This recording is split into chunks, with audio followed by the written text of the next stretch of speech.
Funding the fleet isn't cheap for BC Transit, so starting Monday, it's rolling out a new program that will crack down on riders who aren't paying to ride the bus.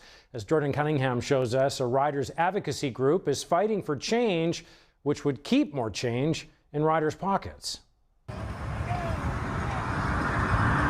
On the subject of riding the bus, BC Transit says what's fair is fair. We have heard from some of our customers the frustrations of their paying fares and then they see other people boarding the bus that are not. There's nothing fair about that. BC Transit estimates 2 to 4% of its riders are frequent fare duckers, and they're looking to curb that trend. Monday, transit supervisors will be on board with an eye on who's not paying up, and they're armed with education. And if people aren't using the appropriate fare product, it's a conversation. They'll talk about the importance of paying your fares. People in this city have been paying transit fares ever since the first streetcars trundled down the tracks in 1890. Running public transit is not cheap. Fares jumped April 1st by 20%. The Victoria Transit Riders Union says no fare is fair.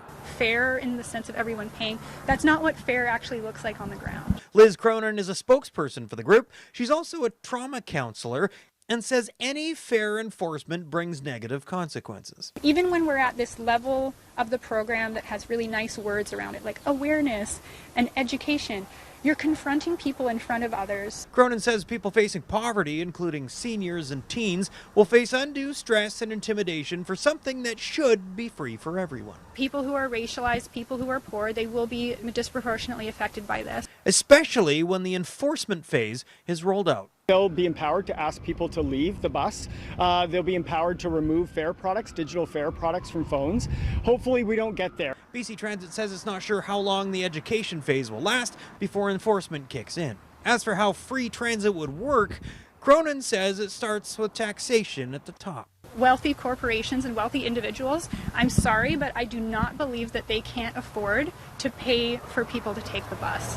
Which, of course, brings the fight to the BC legislature. Province can choose whether they want to be a leader and do it soon. For the Riders Union, this is no transitory cause. I just think this is coming, and the province can choose whether they want to be a leader. The province doesn't want to be passengers on this. No, get in the driver's seat. Fair education starts Monday.